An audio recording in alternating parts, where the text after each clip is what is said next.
جیسے جزا کو ہتھیار ڈالنے پر مجبور کر دیا تھا اور اس کی مزاحمت دم توڑ گئی تھی۔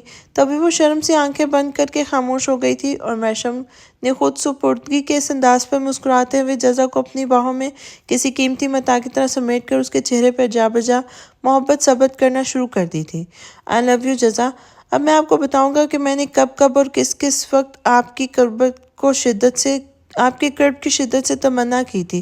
اس نے جزا کے کان میں سرگوشی کی تھی اور پھر ہاتھ بڑھا کر سائڈ ٹیبل کی لیمپ بند کرتے ہوئے ان پر جھک گیا تھا۔ جزا نے بھی آج خود کو اس شخص کی پناہوں میں اس اطمینان اور سکون کے ساتھ سونپ دیا تھا کہ جو آج 14 سال کے کڑے بن باز کے بعد اتنی ساری آزمائشوں سے گزر کر اللہ نے یہ رات ان دونوں کے ملن کے لیے بنائی تھی۔ اگر خواب نگر کے ان دو ہمراہیوں کو وہ آج کی رات بھی خود سے محروم رکھتی تو یہ اس کے میشم کے ساتھ ناانصافی ہوتی، اور جزا میشم ابراہیم ایک انصاف پسند پولیس والی کی بیوی تھی۔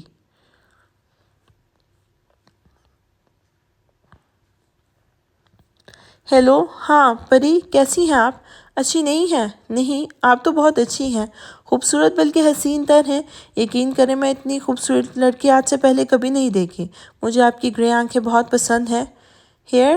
ہاں، ہیئر بھی بہت پسند ہے، بہت پسند ہے۔ ہاں، نہیں نہیں بھائی، بھابھی تو ابھی ہوٹل میں ہی ہیں۔ آج صبح اسے جاگتے ہوئے دیر ہو گئی تھی، تبھی وہ روز کی طرح جاگنگ کے لیے بھی نہیں اٹھ پایا تھا۔ پھر اس سے آج بھائی بھابھی کے ولیمے کا بھی انتظام کرنا تھا۔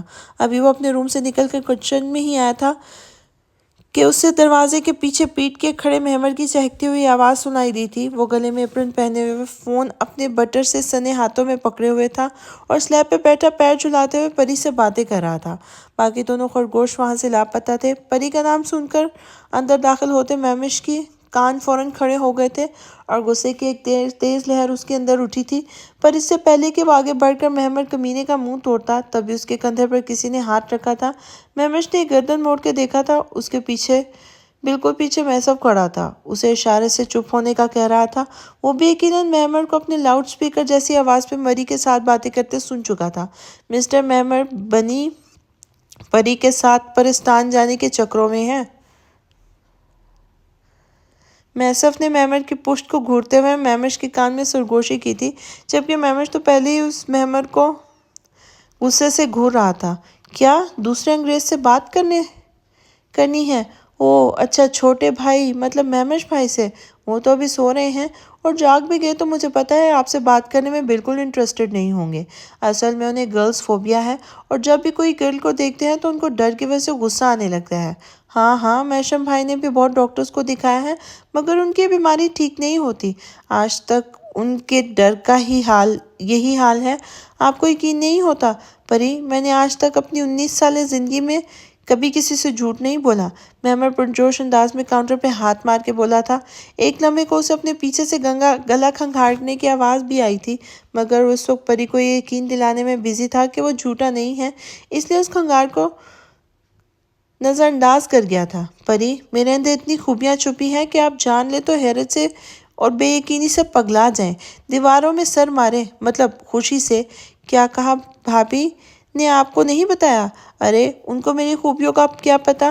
میں اس دنیا کے سامنے اپنا اصل روپ لانا بھی نہیں چاہتا، کیونکہ اتنے شریف لڑکوں کو دیکھ کر لوگ نظر لگا دیتے ہیں۔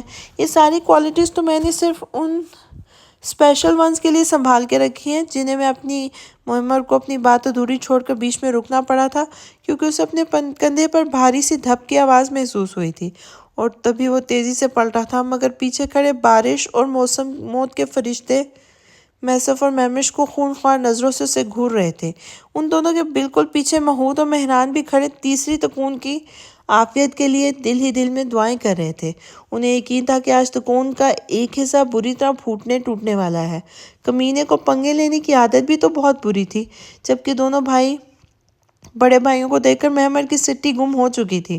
مہمش کی خونخوار نظریں خود پر جمی دیکھ کر مہمر نے تھوک نگل کر گلا تڑ کیا تھا، اور پھر اچانک ہی اس کی سانسیں تب رکی تھی جب مہمش نے اپنے بائیں ہاتھ کا مکہ بنا کر ہوا میں ہی روک لیا تھا اور دوسرے ہاتھ سے مہمر کا کالر پکڑا تھا۔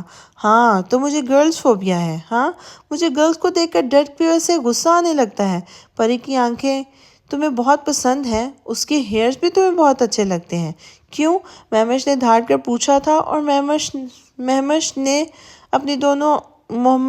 اپنی دونوں آنکھیں سختی سے میچ لی تھی۔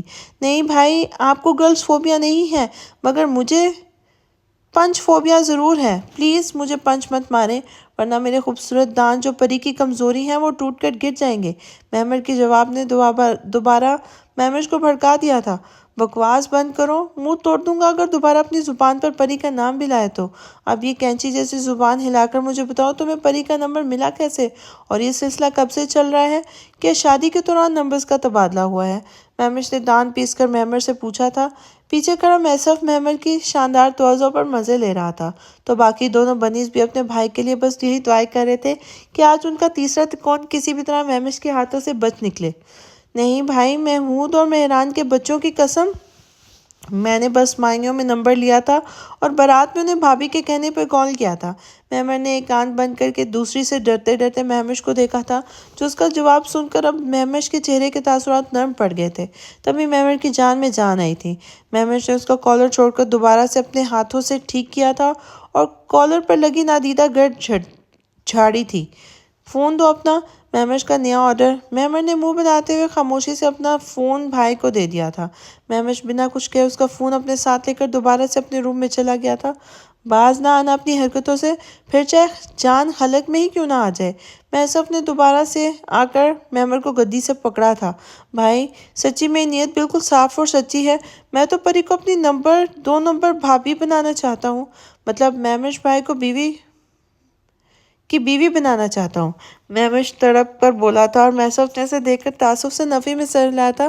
وہ سب بات کی باتیں ہیں، مگر تمہیں اندازہ نہ تھا نا کہ وہ محمش کی حرکت سے چڑ جائے گا، تو کیوں لیا تم نے پری کا نمبر؟ تم دونوں بھی بتاؤ کہ کیا تم نے تو یہ حرکت نہیں کی؟ میسف نے محمر سے پوچھتے ہوئے باقی دونوں خرگوشوں سے پوچھا تھا، مگر دونوں نے شد و مت سے نفی میں سر ہلایا تھا۔ سیفی بھائی، آپ کو تو پتہ ہے نا، یہ دونوں تو بہت شریف سیدھے بی بی قسم کے بچے ہیں۔ لڑکی تو دور، یہ تو کسی لڑکے کا نمبر بھی نہیں لے سکتے۔ وہ تو میں ہوں، ہینڈسم، اسمارٹ اینڈ انٹیلیجنٹ محمر، دی لو گرو، جس کی نظریں اور دماغ ان تمام معاملات میں بہت تیز چلتا ہے۔ اس لیے شادی کے دوران ہی میں نے ان ایکس رے فٹڈ آنکھوں سے اپنے محمش بھائی کے دل کا حال جان لیا تھا۔ نا، مجھے ان حادثوں کا اچھا خاصا تجربہ ہے۔ چھوٹے بھائی کو شیطان پری سے عشق والا لو ہو گیا ہے، مگر وہ ہمیں قیامت تک یہ سچ نہیں بتائیں گے۔ ابھی میں نے انہیں روم سے نکلتے ہوئے دیکھ لیا تھا، تو سوچا ذرا اپنے گونگے بھائی کو چھیڑنے کے لیے پری کے ساتھ تھوڑا سا فلرٹ کر لوں، کیونکہ وہ اتنی ساری سچائی اگل ڈالیں۔ اور میرا تجربہ کہتا ہے کہ اپنے محمش بھائی پری کے ساتھ مجھے فلرٹ کرتے دیکھ کر شدید احساس رقابت کا شکار ہو گئے ہیں، اس لیے میرا فون ہتھیا کر لے گئے ہیں پری کا نمبر چرانے۔ اب سامنے سے تو نمبر نہیں مانگ سکتے نا۔ ویسے وہ فون تو لے گئے ہیں، مگر فون دیکھ کر انہیں شاید مایوسی ہوگی، کیونکہ پری کی کوئی کال آئی ہی نہیں تھی اور نہ ان کا نمبر میرے پاس ہے۔ محمر نے تینوں بھائیوں کی طرف جھک کر قدرے رازداری سے بتایا تھا، اور میسف نے بے یقینی سے اس کا چہرہ دیکھا تھا، مگر شرارتی بنی کی آنکھوں میں مچلتی شرارت نے میسف کو بھی مسکرانے پر مجبور کر دیا تھا۔ ڈرامے باز، میسف نے اس کے سر پہ چپک لگاتے ہوئے کہا تھا، اور تبھی محمش نے ایک ہاتھ میں کرکٹ بیٹ تھامے اپنے روم سے برآمد ہوا تھا۔ اس نے بیٹ کو کندھے پہ بندوق کی طرح ٹکا رکھا تھا اور سیدھا کچن میں آیا تھا۔ دونوں خرگوشوں کی نظر اب اس سمیت ان کے بیٹ پر بھی گئی تھی، جو وہ باہر کھسکنے کے چکر میں تھے، مگر محمش نے فوراً ان کا ارادہ بھانپ لیا تھا اور اس کے ایک ہی گھوری پر ان دونوں کو اپنی جگہ فریز کر گئی تھی۔ ساتھ ہی ان کے گلے بھی سوکھ گئے تھے۔ البتہ میسف نے اپنی ہنسی روکنے کو ہونٹوں کو باہم پیوست کر لیا تھا اور خود کچن کے دروازے سے پشت ٹکا کر کھڑا ہو گیا تھا۔ محمش گردن جھکائے ان دونوں کے مجرموں کے سامنے جا کھڑا ہوا تھا۔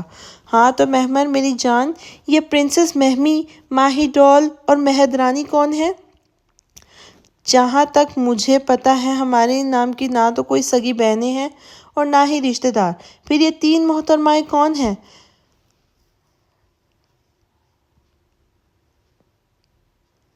محمش نے اپنے ہاتھ میں تھاما محمر کا فون ان تینوں کے سامنے لہرایا تھا۔ یہ خوبصورت نام سنتے ہی محسب کے منہ سے نکلتا ہنسی کا فوارہ چھوٹ پڑا تھا، ساتھ ہی اسے بے ساختہ تینوں خرگوشوں پہ ترس آیا تھا۔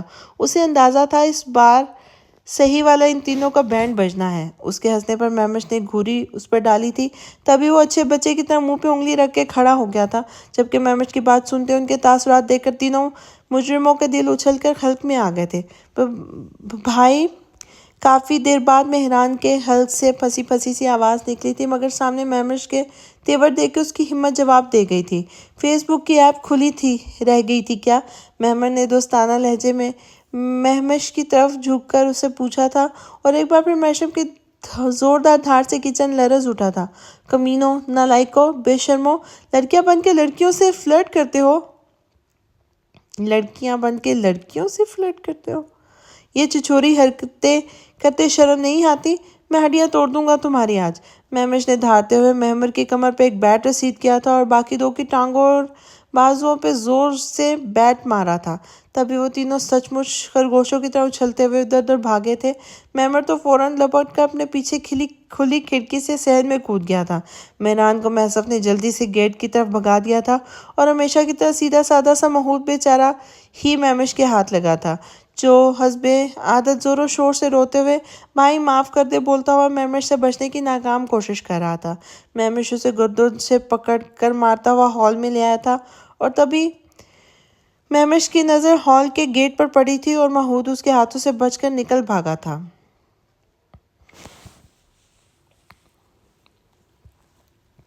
صبح اس کی آنکھ اپنے مخصوص وقت پہ کھلی تھی۔ اپنے بازوؤں میں سوئی ہوئی جزا کو دیکھ کر وہ ایک بار پھر جیسے سرشار سا ہوا تھا۔ ایک لمبے اور جان لیوا انتظار کے بعد آخرکار اسے اس کی جزا مل گئی تھی۔ وہ خواب جو برسوں سے اس کی آنکھیں دیکھتی آئی تھیں، آج سچ ہو گیا تھا۔ اس کی جزا اس کے بازوؤں میں سوئی تھی، اسے سانس سے ہی سرشار کر گئی تھی۔ کیا وہ مہشم کی ملکیت ہے جو پورے 14 سالوں سے اس کی زندگی میں صرف موجود تھی، مگر مہشم اب اسے مکمل حاصل کر لیا تھا۔ گزری رات مہشم اور جزا کے رشتے کے بیچ کی تلخیاں اور بدگمانیاں اور ساری رنجشیں اپنے ساتھ ہی لپیٹ کر لے گئی تھی۔ تبھی مہشم نے آسودگی سے مسکراتے ہوئے جزا کی پیشانی چومی تھی اور اٹھ کر روم کے بائیں طرف دیوار میں نصب الماری کی طرف بڑھا تھا۔ اس کی اور جزا کے سامان سے بھرا ہوا ایک بڑا سا سوٹ کیس محسب کل ہی یہاں رکھ کے جا چکا تھا، اور نہ صرف رکھ چکا تھا بلکہ اس کا سامان بھی اچھی طرح سیٹ کروا گیا تھا۔ تبھی مہشم نے جیسے الماری کھولی تھی، اس کو اور جزا کا سارا سامان نفاست سے الماری میں رکھا ہوا ملا تھا۔ اس کے اور جزا کے کپڑے بھی ایک طرف ہینگ ہوئے لٹکے تھے۔ مہشم کو اپنے بچوں پہ بے ساختہ پیار آیا تھا، جو اس کا خود سے زیادہ خیال رکھتے تھے۔ اس نے مسکراتے ہوئے اپنا ایک کریم کرتا شلوار اور ڈارک براؤن اونی جیکٹ کھینچ کر باہر نکالے تھے، پھر نہانے کے لیے واش روم میں چلا گیا تھا۔ تہجد کا وقت نکلنے لگا تھا، اسے اپنے رب کے حضور شکر کا سجدہ بھی ادا کرنا تھا۔ 10 منٹ بعد نہا کر وہ جیسے ہی باہر آیا تھا، سامنے ہی بیڈ پہ سوئی ہوئی جزا کو دیکھ کے اسے بے ساختہ مسکرایا تھا۔ وہ ابھی تک نہیں جاگی تھی۔ مہشم شرارت سے مسکراتا ہوا جزا کی طرف بڑھا تھا۔ جزا میری جان، تہجد نہیں پڑھنی آپ نے؟ مہشم نے سوئی ہوئی جزا کے بالوں کو سہلاتے ہوئے کہا تھا اور جھک کر پھر اس کے گال کو چوما تھا۔ تبھی جزا نے پٹ سے آنکھیں کھولی تھی اور ایک جھٹکے سے اٹھ کے کھڑی ہوئی تھی۔ تہجد کا وقت ہو گیا مہشم، اتنی جلدی؟ جزا نے حیرت سے پوچھا تھا، پھر مہشم کے جذبے لٹاتی معنی خیز نظروں کو دیکھتے ہوئے جھیم گئی تھی۔ نماز کا وقت ہو رہا ہے۔ مہشم کی نرم گرم نظریں خود پر مرکوز دیکھ کے وہ بوکھلاتے ہوئے بولی تھی، وہی تو میں کہہ رہا ہوں، چلیں نماز پڑھتے ہیں۔ آج آپ کو میں نماز پڑھواتا ہوں۔ ہم دونوں کے لیے شکر کی ساتھ ہے، ایک ساتھ اپنے رب کے حضور سجدہ شکر ادا کریں گے۔ مہشم نے اپنی پیشانی جزا کے پیشانی سے ٹکرائی تھی اور پھر اس کے لمبے کھلے بکھرے بالوں میں ہاتھ پھنسا کر ہلکا سا کھینچتے ہوئے بولا تھا۔ تبھی جزا سٹ پٹاتے ہوئے جلدی سے اسے پیچھے دھکیلتی اٹھ کھڑی ہوئی تھی اور جلدی جلدی الماری سے اپنے کپڑے لیتی باتھ روم کی طرف بھاگی تھی۔ مہشم اس کی بوکھلاہٹ دیکھ کر زور سے ہنسا تھا۔ جلدی آئے گا، آئی ایم ویٹنگ، نماز کا وقت نکل رہا ہے، مہشم نے اسے پیچھے سے آواز دے کر کہا تھا۔ تبھی وہ زور و شور سے اس بات میں سر ہلاتی اندر بھاگی تھی۔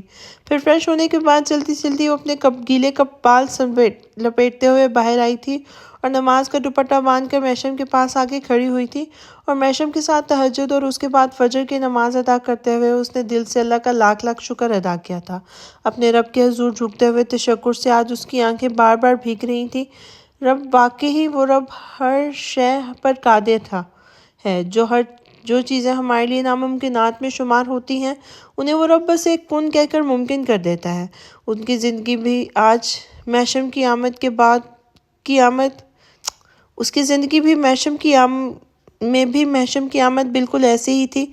اس رب کی نظر کرم نے ناممکن کو ممکن میں بدل دیا تھا، تو اب اس پر بھی لازم تھا کہ وہ اپنے دل سے اسی رب کے حضور سجدہ ریز ہوتی اور اس کا کروڑہا شکر ادا کرتی۔